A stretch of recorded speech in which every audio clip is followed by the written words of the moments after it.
street. You're getting out. We don't need you.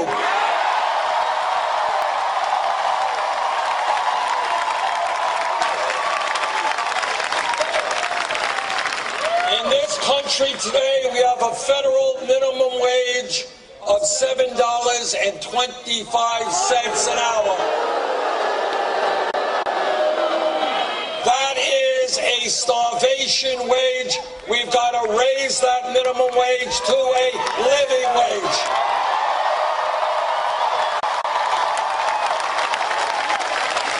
Secretary Clinton thinks we should raise the minimum wage to $12 an hour. Not good enough. I have been out in demonstrations with workers who are fighting for $15 an hour and a union. And if elected president, we're going to have $15 an hour in every state in this country.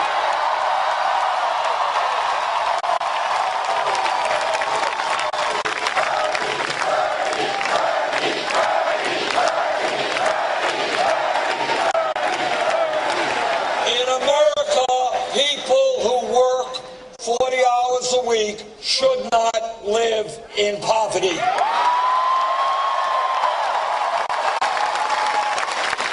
And when we talk about equitable wages, it is not acceptable to me or to any of you that women today are making 79 cents on the dollar today.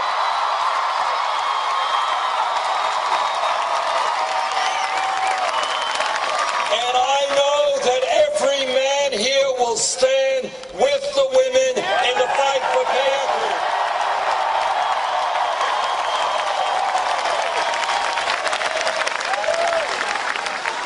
Now, I am a member of the U.S. Senate Committee on the Environment.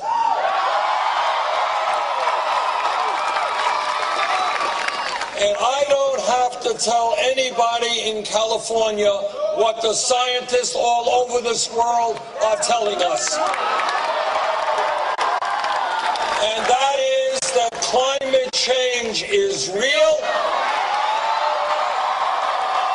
Climate change is caused by human activity. And you well know that here in California, all over our country, all over the world, climate change is already causing devastating harm. I am proud to tell you that I have introduced the most comprehensive climate change legislation in the history of the Senate.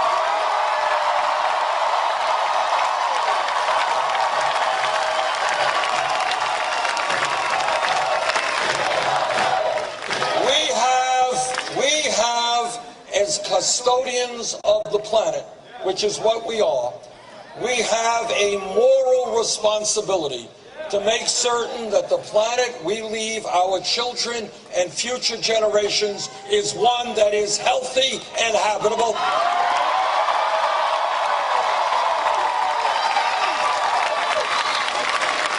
And that is why together we are going to tell the fossil fuel industry that their short-term profits are not worth it to destroy the future of this planet.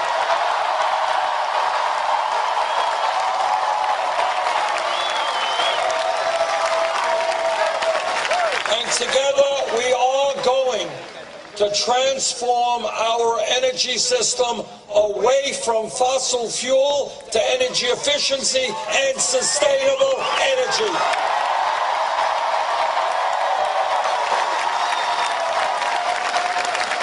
And when we create a massive effort towards solar, toward wind, toward geothermal, we are going to create millions of decent paying jobs.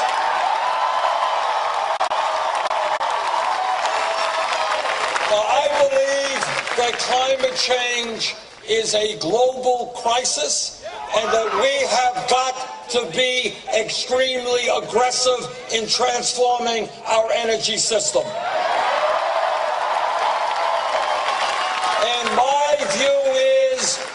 if we are going to do what has to be done, we need a tax on carbon.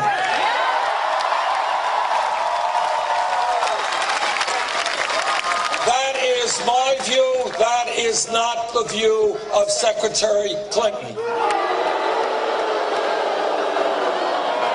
Now, when we talk about environmental crises, a looming crisis is whether our country and the world will have the clean drinking water that we need.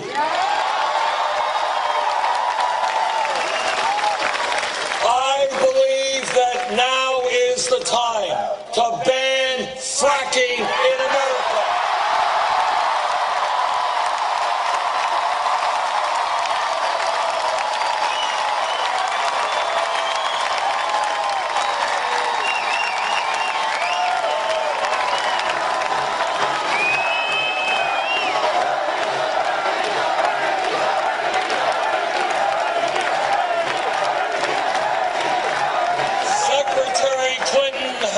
A different point of view. When she was Secretary of State, she actually promoted fracking in foreign countries.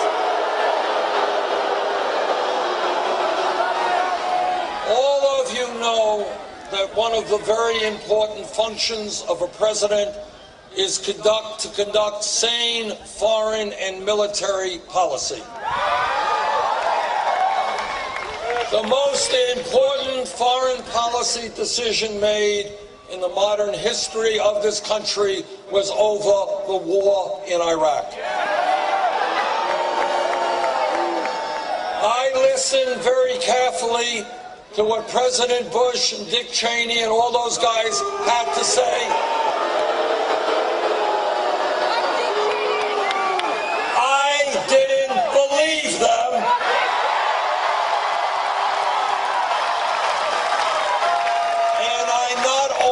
Voted against that war, but led the opposition to that war.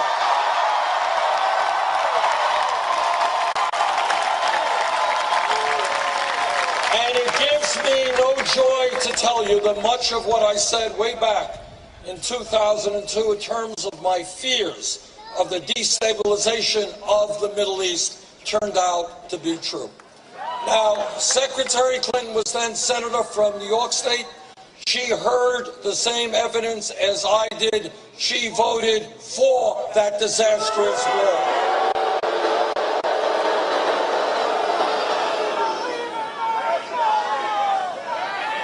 I believe that when you have a handful of Wall Street financial institutions that today have extraordinary economic and political power, that when 6 financial institutions in this country issue 2/3 of the credit cards and 1/3 of the mortgages, today is the time to break them up.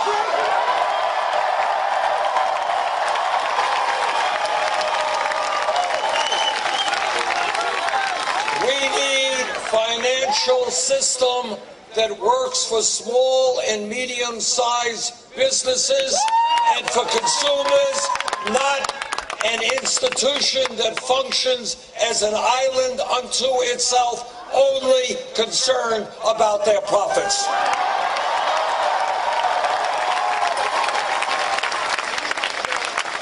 This campaign is doing well because we are doing something very unusual in contemporary American politics. We are telling the truth.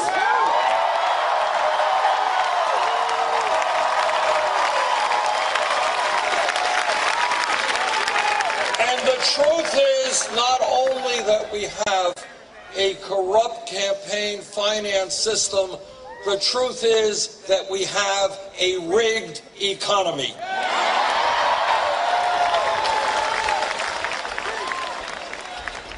Today in America, you're not going to see this much on TV, but today in America, we have more income and wealth inequality than any other major country on earth, and it is worse today in this country than in any time since 1928. Today in America, the top 0.1% now owns almost as much wealth as the bottom 90%.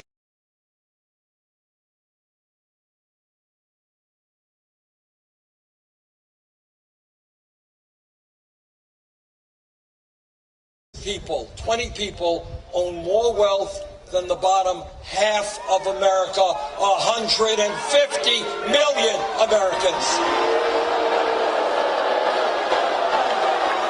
Today in America, and this is what a rigged economy is about, one family, the Walton family of Walmart, this one family owns more wealth than the bottom 40% of the American people. And here is what the essence of a rigged economy is about. Walton family that owns Walmart pays their employees wages that are so low that many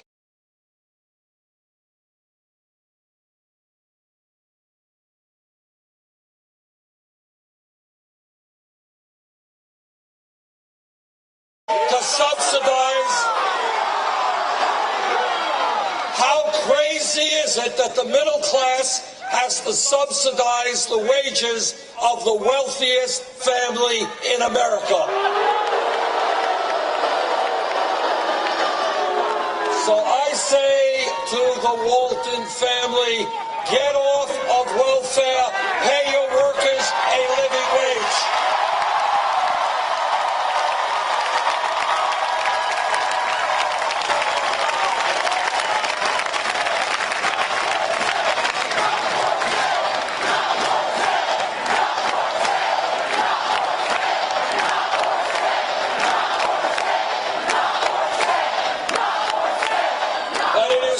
Just inequality and a gross inequality in wealth. This is what's going on in America, and you all know this as well as I do. Today, millions of people are working longer hours for lower wages.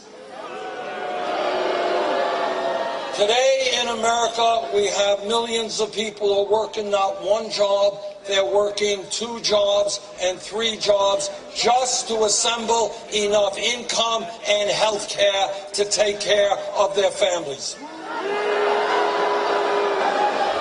Today in America, mom is working full-time, dad's working full-time, the kids are working, and today 58% of all new income is going to the top 1%.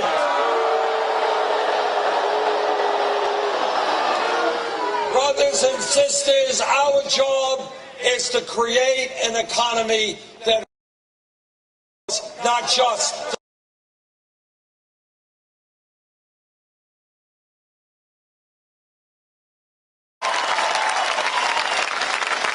there are communities throughout this country where unemployment rates for young people are 30, 40, 50%. I was in Flint, Michigan a couple of months ago.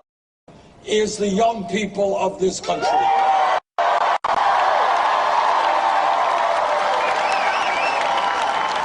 And young people are asking me a very profound question. How does it happen that for the first time in the modern history of the United States of America, the young generation today, unless we change the system, will have a lower standard of living than their parents? Now, my dad came to this country at the age of 17 without a nickel in his pocket, and he never made any money. But like millions of other parents, he and my mom worked hard so that their kids could do better than they do. That was called the American dream.